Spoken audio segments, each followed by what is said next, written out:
ಇವತ್ತಿನ special Andhra style ಮಾಮಿಡಿಕಾಯಿ ಪಪ್ಪು. ರೆಸಿಪಿ ನೋಡೋಕ್ಕೂ ಮುಂಚೆ ನಮ್ಮ ಚಾನಲ್ನ ಯಾರು ಸಬ್ಸ್ಕ್ರೈಬ್ ಮಾಡ್ಕೊಂಡಿಲ್ಲ ಅವರೆಲ್ಲ ಮಾಡ್ಕೊಳ್ಳಿ. ನಾನಿರೋ ರೆಸಿಪಿಗಳೆಲ್ಲ ನಿಮಗೆ ನೋಟಿಫಿಕೇಷನ್ ಬರುತ್ತೆ. ನಾನಿಲ್ಲಿ ಮೀಡಿಯಮ್ ಸೈಜ್ ಇರೋ ಅಂಥ ಒಂದು ಮಾವಿನಕಾಯಿ ತೊಗೊಂಡಿದ್ದೀನಿ. ಇದು ಸುಮಾರು 150ರಿಂದ 170 ಗ್ರಾಮ್ ಅಷ್ಟಿದೆ. ನಾನಿಲ್ಲಿ ಪೂರ್ತಿ ಮಾವಿನಕಾಯಿನ ಹಾಕ್ತಾಯಿದ್ದೀನಿ. ನಿಮ್ಗೇನಾದರೂ ಹುಳಿ ಇಷ್ಟ ಇಲ್ಲ ಅನ್ನೋ ಆಗಿದ್ದರೆ ಸ್ವಲ್ಪ ಕಡಿಮೆ ಒಂದು ಅರ್ಧ ಹಾಕ್ಕೊಳ್ಳಿ, ಸಾಕಾಗುತ್ತೆ. ನಾನಿಲ್ಲಿ ಮಾವಿನಕಾಯಿನ ಸಿಪ್ಪೆ ಸಮೇತ ಕಟ್ ಮಾಡ್ಕೊಂಡಿದ್ದೀನಿ. ನಿಮಗೆ ಸಿಪ್ಪೆ ಇಷ್ಟ ಇಲ್ಲ ಅಂದರೆ ಸಿಪ್ಪೆ ತೆಗೆದು ಕಟ್ ಮಾಡ್ಕೊಳ್ಳಿ. ಈಗ ರೆಸಿಪಿ ಶುರು ಮಾಡೋಣ. ಮೊದಲು ಒಂದು ಕುಕ್ಕರ್ಗೆ 1 ಕಪ್ ಅಷ್ಟು ತೊಳೆದಿರೋ ಅಂಥ ತೊಗರಿಬೇಳೆ ಹಾಕ್ಕೋಬೇಕು. ಈ ತೊಗರಿಬೇಳೆ 150 ಗ್ರಾಮ್ ಅಷ್ಟಿದೆ. ಇದ್ರ ಜೊತೆ ಮೀಡಿಯಮಾಗಿ ಕಟ್ ಮಾಡಿರೋ ಒಂದು ಈರುಳ್ಳಿ, 2 ಕಟ್ ಮಾಡಿರೋ ಟೊಮೊಟೊ, 1 ಕಪ್ ಅಷ್ಟು ಮೆಣಸಿನ್ಕಾಯಿ ಹಾಕ್ತಾಯಿದ್ದೀನಿ. ನೀವೇನಾದರೂ ಖಾರ ಜಾಸ್ತಿ ಇರೋ ಮೆಣಸಿನ್ಕಾಯಿ ಹಾಕಿದ್ರೆ ಇನ್ನು ಸ್ವಲ್ಪ ಕಡಿಮೆ ಹಾಕ್ಕೊಳ್ಳಿ. ಕಟ್ ಮಾಡಿರುವಂಥ ಮಾವಿನಕಾಯಿ,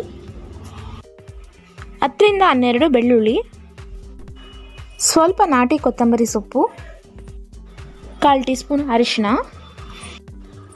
1 ಟೇಬಲ್ ಸ್ಪೂನಷ್ಟು ಧನಿಯಾ ಪುಡಿ, ರುಚಿಗೆ ತಕ್ಕಷ್ಟು ಉಪ್ಪು, ಅರ್ಧ ಲೀಟರಷ್ಟು ನೀರು ಹಾಕಿ ಎಲ್ಲ ಒಂದ್ಸಲ ಮಿಕ್ಸ್ ಮಾಡಿಕೊಂಡು ಕುಕ್ಕರ್ ಮುಚ್ಚಳ ಮುಚ್ಚಿ 7ರಿಂದ 8 ವಿಸಿಲ್ ಬರೋವರೆಗೂ ಕೂಗಿಸಿ. ನಾರ್ಮಲಾಗಿ ನಾವು ಸಾರು ಮಾಡೋದಕ್ಕೂ ಈ ಸಾರು ಮಾಡೋದಕ್ಕೂ ವಿಸಿಲ್ ಜಾಸ್ತಿ ಇಡಬೇಕಾಗತ್ತೆ. ನಾವು ಮಾವಿನಕಾಯಿ ಹಾಕಿರೋದ್ರಿಂದ ಹುಳಿ ಅಂಶ ಜಾಸ್ತಿ ಇರುತ್ತೆ, ಅದಕ್ಕೆ ಬೇಳೆ ಸರಿಯಾಗಿ ಬೇಯೋದಿಲ್ಲ.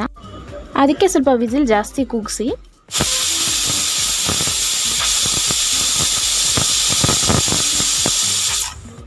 ನಾನಿಲ್ಲಿ 8 ವಿಸಿಲ್ ಕೂಗಿಸಿದ್ಮೇಲೆ ಕುಕ್ಕರ್ ಮುಚ್ಚಳ ಓಪನ್ ಮಾಡ್ತಾಯಿದ್ದೀನಿ.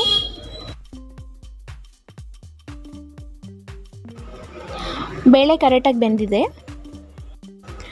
ಈಗ ಇದರಲ್ಲಿರೋ ನೀರನ್ನ ಒಂದು ಪಾತ್ರೆಗೆ ಬಗ್ಸ್ಕೊಳ್ಳಿ. ಈ ಸಾರು ಮಾಡೋದಕ್ಕೆ ನಾನು ತುಂಬ ಕಡಿಮೆ ನೀರು ಯೂಸ್ ಮಾಡಿದ್ದೀನಿ. ನೀವು ಅಷ್ಟೇ ಸ್ವಲ್ಪ ನೀರು ಹಾಕ್ಕೊಳ್ಳಿ. ಈ ಸಾರು ಗಟ್ಟಿ ಇದ್ರೇ ಚೆನ್ನಾಗಿರೋದು. ಈ ರೀತಿ ಇದರಲ್ಲಿರೋ ನೀರನ್ನೆಲ್ಲ ಸಪ್ರೇಟಾಗಿ ಬಗ್ಸ್ಕೊಂಡ್ಮೇಲೆ ಕುಕ್ಕರ್ನಲ್ಲಿರೋ ಬೇಳೆನ ಚೆನ್ನಾಗಿ ಮಸದ್ಕೊಳ್ಬೇಕು.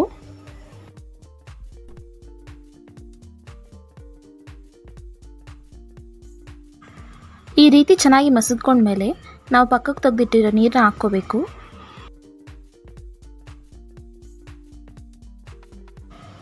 ಈಗ ಎಲ್ಲನೂ ಒಂದ್ಸಲಿ ಮಿಕ್ಸ್ ಮಾಡ್ಕೊಳ್ಳಿ. ಆಂಧ್ರ ಸ್ಟೈಲ್ ಮಾಮಿಡಿಕಾಯಿ ಪಪ್ಪು ಈ ರೀತಿ ರೆಡಿಯಾಗಿದೆ. ಈಗ ಇದಕ್ಕೆ ಒಗ್ಗರಣೆ ರೆಡಿ ಮಾಡ್ಕೊಳ್ಳೋಣ. ಒಂದು ಪ್ಯಾನ್ಗೆ 3 ಟೇಬಲ್ ಸ್ಪೂನಷ್ಟು ಎಣ್ಣೆ ಹಾಕಿ,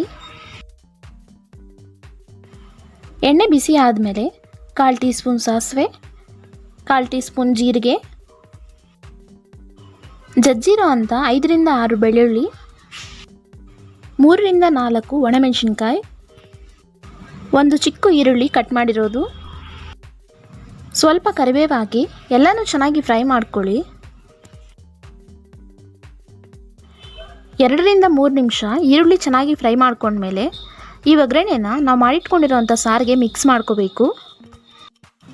ಈ ರೆಸಿಪಿ ನಿಮಗೆಲ್ಲರಿಗೂ ಇಷ್ಟ ಆಗಿದ್ದರೆ ಲೈಕ್ ಮಾಡಿ, ಶೇರ್ ಮಾಡಿ, ಸಬ್ಸ್ಕ್ರೈಬ್ ಮಾಡ್ಕೊಳ್ಳಿ. ಈಗ ಕೊನೆಯದಾಗಿ ಇದಕ್ಕೆ ಸ್ವಲ್ಪ ನಾಟಿ ಕೊತ್ತಂಬರಿ ಸೊಪ್ಪು ಹಾಕ್ಕೊಂಡು ಎಲ್ಲ ಒಂದ್ಸಲಿ ಮಿಕ್ಸ್ ಮಾಡ್ಕೊಳ್ಳಿ. ರುಚಿಯಾಗಿರೋ ಆಂಧ್ರ ಸ್ಟೈಲ್ ಮಾಮಿಡಿಕಾಯಿ ಪಪ್ಪು ರೆಡಿಯಾಗಿದೆ. ಕೊನೆಯವರೆಗೂ ವಿಡಿಯೋ ನೋಡಿದ್ದಕ್ಕಾಗಿ ಧನ್ಯವಾದಗಳು.